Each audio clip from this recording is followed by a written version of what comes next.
Seperti raja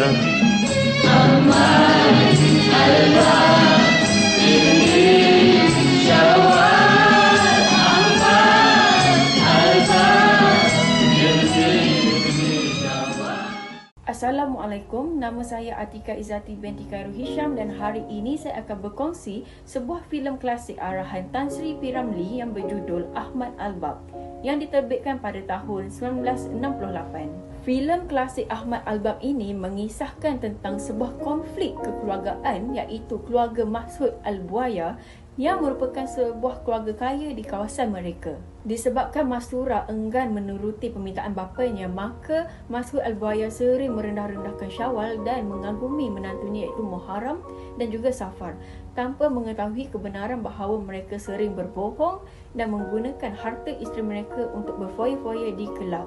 Kami berharap agar masyarakat pada masa kini dapat mempraktikkan nilai-nilai murni yang terdapat di dalam filem klasik ini kerana ia memberi pengajaran tentang betapa pentingnya kasih sayang dan sifat kesederhanaan di dalam sebuah institusi kekeluargaan. Assalamualaikum, nama saya Nur Atira binti Muhammad Razi. Nombor pelajar 2021-603334.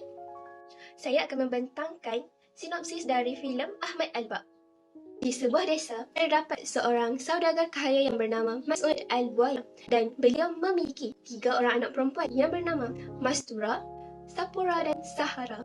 Beliau berniat untuk menikahkan ketiga-tiga anak perempuannya dengan jejaka pilihannya. Mas'ud sering mengatakan bahawa kekayaan, kebahagiaan dan keharmonian rumah tangga bukanlah berasal dari Allah, tetapi dari dirinya sendiri, iaitu seorang yang bergelar ayah.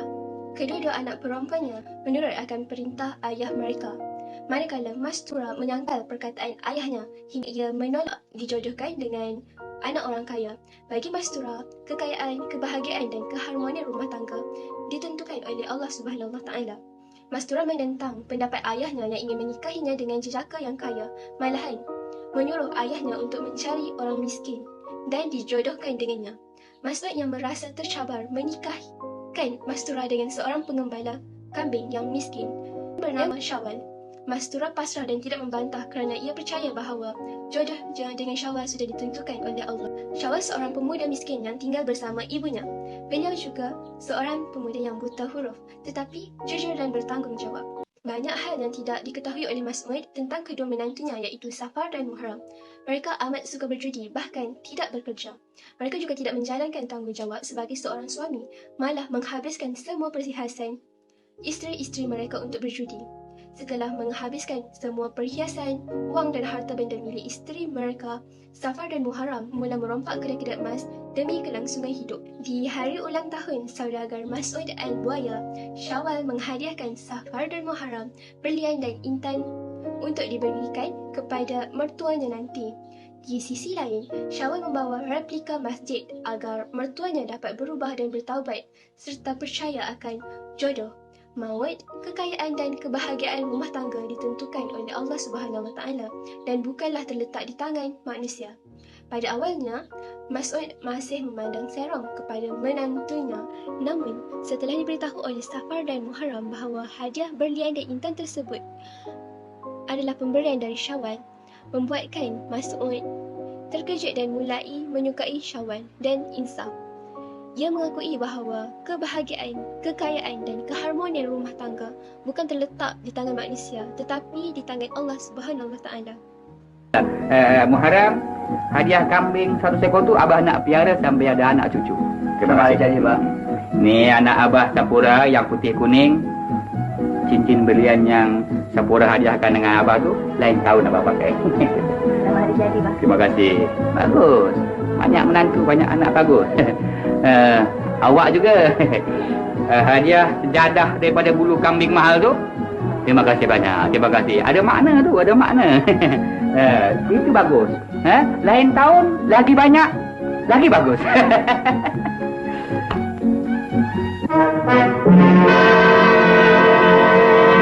Syawal, awak hadiah apa awak tahu ni?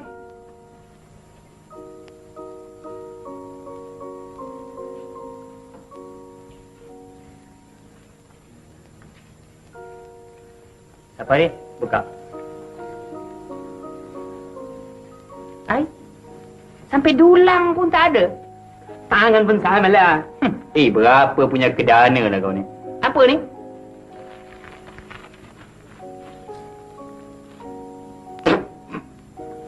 Garamnya. Gula. Garam gula ke bawah kan? Tengok bungkus macam biji timah.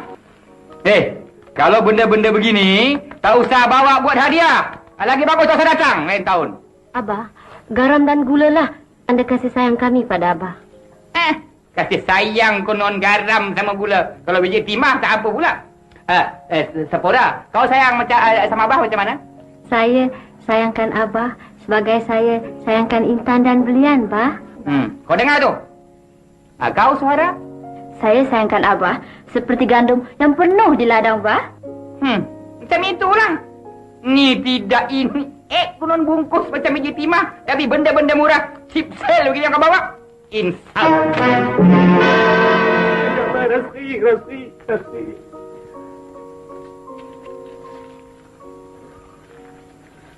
Masya Allah, Rasri. Nama saya Nur Fatih Tira binti Mak Anwar. Nombor mencik saya 2021813318. Nilai pertama yang terdapat di dalam drama Ahmad Al-Bab Karya P.Ramlee adalah kepercayaan kepada Allah. Ini dapat dilihat apabila Mas Surah membantah kata-kata ayahnya Mas Al-Buaya yang menyatakan bahawa kekayaan yang diperolehinya adalah usahanya sendiri. Mas Surah menyatakan jodoh, ajal, harta, kekayaan dan kebahagiaan datangnya dari Allah dan bukannya dari manusia. Mas Al-Buaya juga amat bongkak dengan kekayaan yang dimilikinya apabila dia melayani menantunya Syawal yang miskin dengan amat teruk dan juga sering menghina akan kemiskinan kehidupan Syawal. Nilai kedua yang terdapat di dalam cerita ini adalah kerajinan. Nilai ini dapat dilihat apabila Syawal iaitu watak utama sangat rajin dan tekun akan pekerjaannya sebagai seorang pengembala kambing. Syawal juga amat disegani oleh majikannya kerana sikap rajin bekerjanya. Selain itu, Mas Surah iaitu isteri Syawal juga rajin menolong Syawal mencari pendapatan. Ini dapat dilihat apabila Mas Surah mula bercucuk tanam menggunakan tanah lapang bampiran rumah mereka dan apabila terdapat hasil tanaman tersebut, Syawal akan menjualnya di pasar pagi. Nilai ketiga ialah baik hati. Syawal yang sering diperlakukan dengan amat teruk oleh ipar duanya sudi menolong mereka dengan menjamin mereka apabila mereka ditangkap oleh polis akibat merompak. Syawal juga membantu mereka dengan memberikan emas dan berlian sebagai hadiah kepada mertua mereka oleh kerana ipar duanya yang sudah tidak punya apa-apa harta untuk diberikan sebagai hadiah. Nilai terakhir yang dapat diperolehi adalah kesabaran. Syawal merupakan seorang yang amat penyabar walaupun seringkali dihina dan diperlakukan dengan amat teruk oleh mertuanya dan ipar duanya ketika Syawal miskin. Walau bagaimanapun, Syawal tidak pernah menyimpan dendam akan mertua dan ipar duanya meskipun Syawal sering dicaci dan dipandang serong oleh mereka. Terima kasih Fatin kerana menerangkan tentang nilai murni. Saya, Nur Edina Batrisha binti Abu Hashim akan menerangkan tentang punca hilangnya nilai-nilai murni tersebut dalam kalangan masyarakat. Pertama sekali, kurang mendalami ilmu agama ialah punca hilangnya nilai kepercayaan kepada Allah Subhanahu Wa Taala. Masyarakat kini lebih mengejar harta dunia dan kekayaan sehingga mereka lupa bahawa semua itu adalah rezeki dari Allah Subhanahu Wa Taala. Sebaliknya, mereka menganggap itu adalah hasil usaha mereka sendiri. Masyarakat kini juga lebih senang risau dan gelisah tentang apa yang akan berlaku dalam hidup kerana mereka kurang kepercayaan kepada Allah Subhanahu Wa Taala. Seterusnya, merasa cukup dan selesa dengan hanya apa yang ada menjadi punca hilangnya nilai kerajinan dalam masyarakat kini. Betul, kita harus bersyukur dengan apa yang kita ada. Namun masyarakat yang malas tidak akan berkembang dan maju ke hadapan. Masyarakat juga tidak akan dapat mencapai potensi diri yang tertinggi jika mereka malas. Dan mereka hanya akan berada pada satu tempat yang sama dan tidak akan bergerak ke hadapan. Selain itu, kurang pendidikan dari kecil dan persekitaran yang tidak membina menjadi punca hilangnya nilai baik hati dalam kalangan masyarakat kita. Ibu bapa memainkan peranan penting dalam didikan anak-anak. Didikan dari kecil mempengaruhi kepribadian seseorang. Justru, jika ibu bapa gagal mendidik anak-anak, susah untuk disemaikan nilai baik hati dalam diri mereka. Persekitaran yang positif dan membina juga amat penting untuk menyemaikan nilai baik hati dalam diri seseorang. Akhir sekali ialah punca hilangnya nilai kesabaran dalam masyarakat kini, iaitu pengaruh media sosial. Seperti yang kita tahu, masyarakat di setiap lapisan menggunakan media sosial sebagai rutin harian mereka. Kerap kali kita lihat kisah-kisah kejayaan dan juga kekayaan dikongsikan oleh pempengaruh dan juga orang lain di sosial media. Ini menyebabkan masyarakat hilang kesabaran dan menganggap bahawa kejayaan datang bergolek dalam sekelip mata. Apa yang masyarakat tidak nampak ialah kesusahan dan keperitan yang dialami oleh orang-orang tersebut di sebalik media sosial untuk mencapai kejayaan. Assalamualaikum, nama saya Nofara Akila binti Rosli, nombor matriks 2021603336. Dalam bahagian ini, saya akan menerangkan berkaitan dengan penyelesaian masalah yang kami dapati bagi filem Ahmad Albab ini. Penyelesaian masalah yang pertama adalah penerapan kepada asas agama. Pendidikan asas keagamaan merupakan aspek yang paling penting bagi menyelesaikan masalah berkaitan punca berlakunya kurang didikan agama dalam diri seseorang masyarakat yang mendorong mereka untuk bersikap tidak percaya akan takdir yang ditetapkan oleh Allah. Sebagai masyarakat yang beriman, kita seharusnya percaya bahawa setiap manusia yang diciptakan dengan takdir yang berbeza-beza. Bagi meningkatkan keyakinan terhadap Allah, masyarakat perlulah sentiasa menuntut ilmu sejak dari kecil. Bak kata pepatah, menuntut buluh biarlah dari rebungnya. Seperti yang sedia maklum, pada era yang moden ini, kita dapat mengakses segala ilmu agama hanya di hujung jari sahaja, jika tidak mempunyai masa untuk menghadiri kuliah-kuliah secara bersemuka. Tambahan pula, penekanan terhadap ilmu tauhid dan akhlak dapat menanamkan rasa ketuhanan dalam diri masyarakat. Oleh itu, sebagai masyarakat Islam, kita seharusnya sentiasa mencari ilmu agama yang dapat membantu untuk meningkatkan keimanan dan ketakwaan terhadap takdir Allah. Sesungguhnya, manusia yang beriman itu adalah mereka yang sentiasa reda akan takdir yang ditetapkan olehnya. Dalam kajian ini, dapat dilihat bahawa bagaimana Syawal mendidik anaknya yang masih bayi untuk sentiasa bersabar dengan ujian yang menimpa hidup mereka. Penyelesaian masalah yang kedua ialah peranan institusi kekeluargaan. Dalam konteks permasalahan yang dibangkitkan dalam kajian ini, ibu bapa merupakan tokoh utama bagi menerapkan nilai-nilai positif dalam diri anak-anak pada masa kini. Jika dibandingkan pada zaman dahulu, pendidikan nilai-nilai positif dalam diri anak-anak amat dititik beratkan oleh ibu bapa. Mereka bersikap tegas terhadap adab-adab dalam pelbagai aspek. Oleh itu, isu berkaitan keruntuhan akhlak dapat dibendung kerana tingginya nilai positif dalam diri. Pada masa kini, ibu bapa hanya beranggapan bahawa anak-anak mereka boleh mempelajari adab itu sendiri tanpa sebarang tunjuk ajar. Ibu bapa seharusnya meluangkan masa bersama anak-anak mendalami ilmu peradaban sejak mereka kecil supaya menjadi manusia yang bertamadun. Dapat dilihat dalam filem ini bagaimana Ibu Syawal menerapkan nilai-nilai positif dalam diri beliau sehinggakan beliau langsung tidak membalas setiap hinaan yang dilontarkan terhadap beliau. Penyelesaian masalah yang ketiga adalah kita haruslah bijak untuk menggunakan teknologi. Teknologi yang diciptakan pada masa kini dapat meningkatkan kemajuan hidup banyak manusia. Namun begitu, tanpa kita sedar, teknologi ini jugalah yang mampu meruntuhkan akhlak seseorang manusia. Sebagai manusia yang diberikan kelebihan akal daripada Allah Subhanahu Wa Taala, kita seharusnya memanfaatkan teknologi dengan bijak. Para pembangun aplikasi-aplikasi media sosial haruslah cakna dengan aktiviti para pengguna. Mereka seharusnya meletakkan filter terhadap carian-carian yang dilakukan di media sosial. Mereka juga seharusnya memberikan amaran serta menyekat akaun yang mampu meruntuhkan akhlak seseorang Muslim. Penggunaan teknologi yang bijak dapat meningkatkan nilai positif dalam kalangan masyarakat.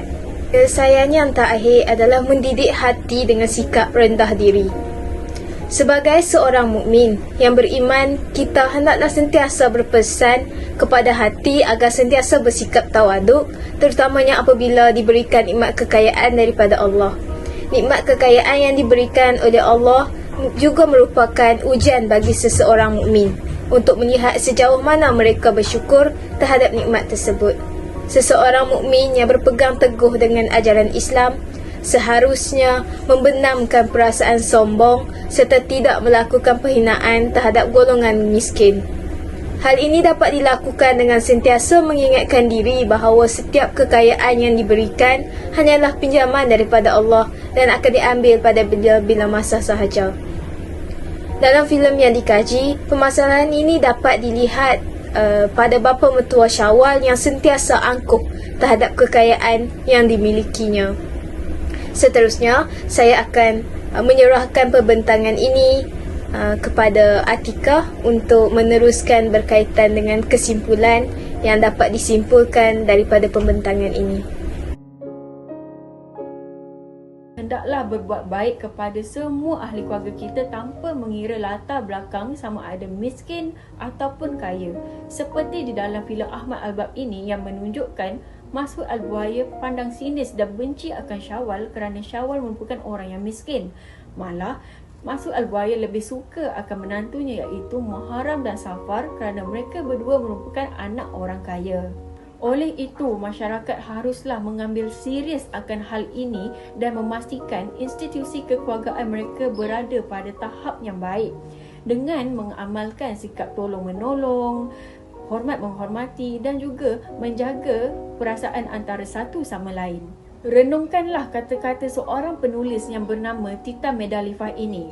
Lebih baik hidup bersederhana daripada hidup mewah tapi mengorbankan cinta keluarga. Dengan ini, kami mempunyai harapan yang amat besar kepada generasi masa kini iaitu untuk mendedahkan mereka kepada filem-filem klasik arahan Tan Sri P. Ramlee yang memberi banyak pengajaran serta nilai murni untuk mereka pelajari, terutamanya dalam memahami apa itu erti sebuah keluarga. Sekian, itu sahaja daripada kumpulan kami.